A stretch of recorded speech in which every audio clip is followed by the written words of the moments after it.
birçok ilçemizde, bazı metropollerimizde bile sokağa çıkma yasağının yaşandığı bir ortamda tabii ki eğitimden söz edilemez.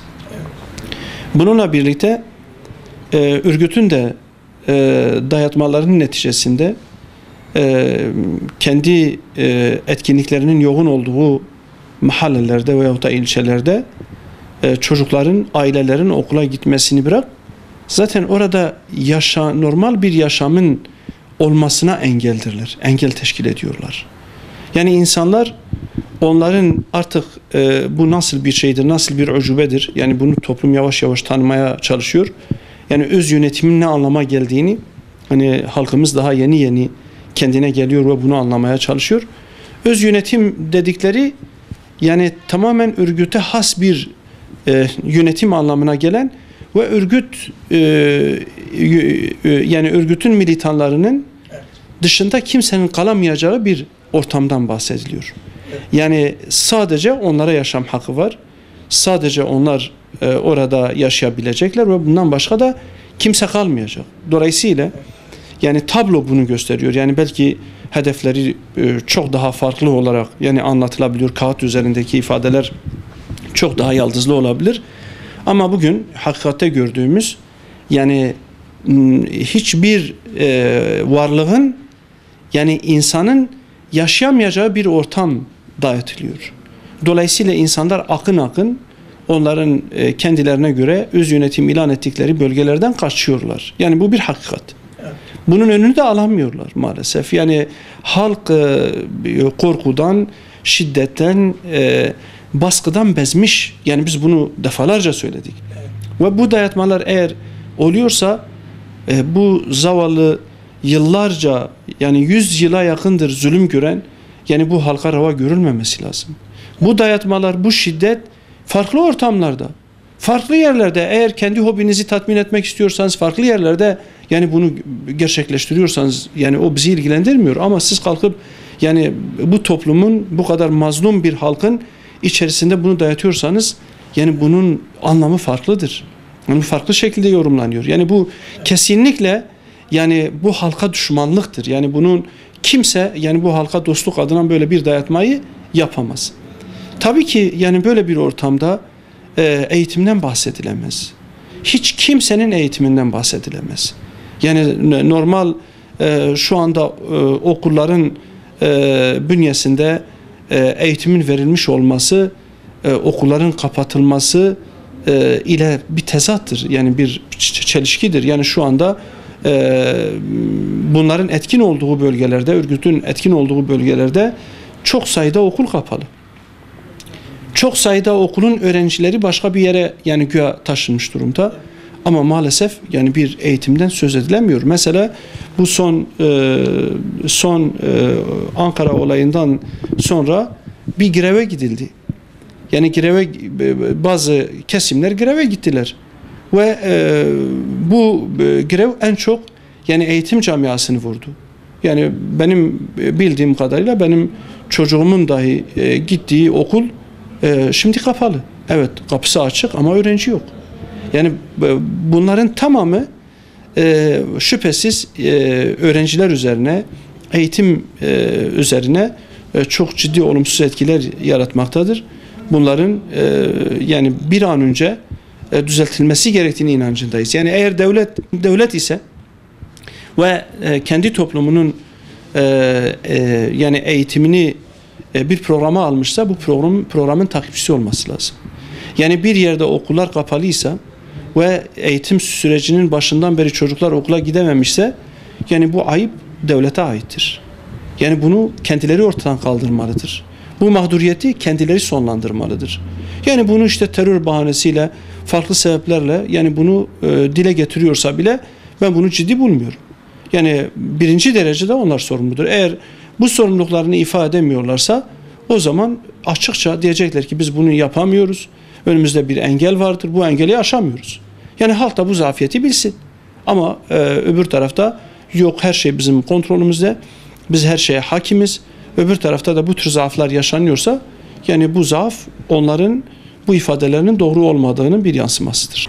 Çocuğun eğitimden kopmasına, çocuğun sağlıklı bir şekilde eğitim görmemesine, çocuğun zaten biliyorsunuz mevcut milli eğitim sisteminde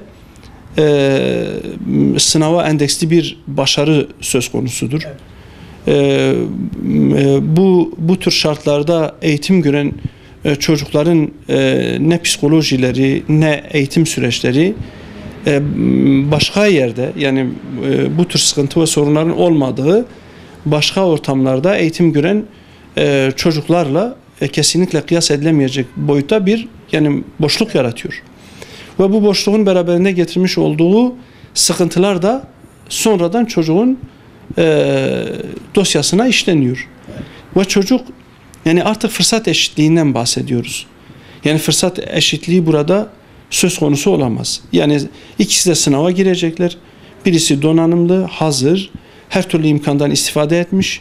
Birisi de her şeyden mahrum olarak kendi imkanıyla bir şeyler yapmışsa beraber sınava girecekler. Ve her ikisi de üniversitelerde önüne gelen üniversite tercihlerini yapacaklar. Tabii ki birisi ana dilinden eğitim görmüş, şiddetin olmadığı bir ortamda eğitim görmüş ve tüm teknik imkanlarla birlikte donanımlı okullarda eğitimini tamamlamış. Diğeri ise tam tersi. Bu durumda nasıl bir fırsat eşitliğinden bahsedilir? Haliyle çocuğun psikolojisi de her şeyi de diğerinden farklı olacak. O başarısı da tabii ki farklı olacak. Şüphesiz bu sorunun cevabını yetkililerin vermesi lazım. Çünkü bunun muhatabı onlardır. Biz sorunu ortaya koyuyoruz, sıkıntıları ortaya koyuyoruz. Eğer sen hakimiyet sağlayamıyorum diyorsan, çünkü sen sorduğun zaman diyor yok, böyle bir problem yok diyor. Tamamen diyor biz hakimiz diyor.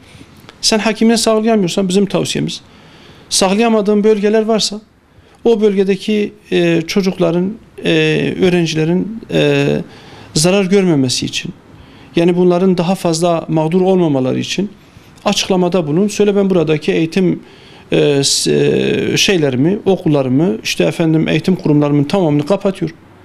Ben o eğitim kurumlarında eğitim gören öğrencileri alternatif olarak şu okullara, şu yere yönlendiriyorum deyin.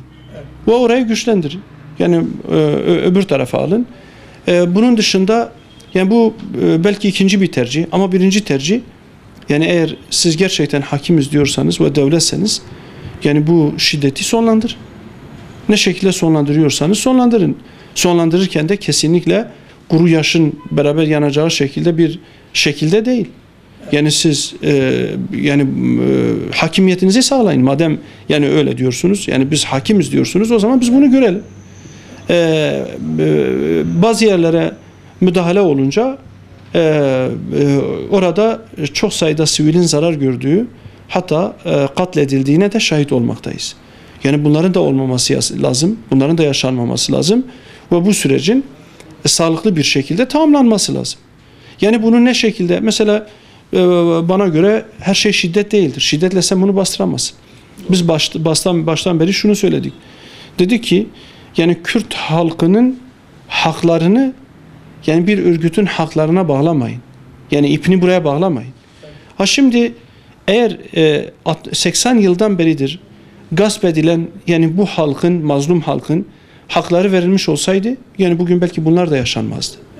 Ama 80 yıldan beridir gasp edilen hakların üzerinde oturulmuş ve şu anda şiddeti ortaya koyan, şiddeti benimseyen bir örgütle bunlar pazarlık konusu yapılıyorsa bu kabul edilemez. Biz diyoruz ki bu haklar herkesin doğal tabi haklarıdır. Onlara anne sütleri gibi helaldir. Verilmesi gerekiyor. Eğer bir tarafta bu haklar sonuna kadar veriliyorsa ve bir tarafta verilmiyorsa biz bunu kesinlikle bir çelişki olarak görüyoruz. Bir zulüm olarak görüyoruz. Burada kardeşlikten de söz edilemez. Eğer bir yerde ana dilinde eğitim varsa öbür tarafta da ana dilinde eğitim olması lazım. Bugün Türkçe resmi dil olarak toplumda varsa ikinci resmi dil niye Kürtçe olmasın? İkinci resmi dil niye Kürtçe olmasın? Halkın çoğunluğu Türktür. Evet.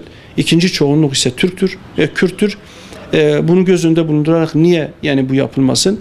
Ondan sonra Kürtlerin kendi öz değerleri, kültürleri, gelenekleri vardır. Yani niye yani bunlar göz önünde bulundurulmuyor? Niye bu haklar yani verilmiyor? Yani niye hala bizim kendi coğrafyamız için yani Kürdistan bölgesi için Osmanlı döneminde bile bu coğrafyanın ismi Kürdistan iken niye hala ismi Doğu ve Güneydoğu'dur? Yani bunların tamamının sonlandırılması lazım. Yani insanlar rahat bir şekilde kendi kimlikleriyle kendilerini ifade etmelidirler. Madem şu anki yöneticiler etnik ayrımcılığa karşıyız diyorlarsa o zaman başta etnik ayrımcılığın tüm unsurlarını ortadan kaldırsınlar. Yani bunlar ben sanırım bu şiddet ortamını da gevşetir. Halkın o şiddete prim vermemesine bir zemin oluşturur.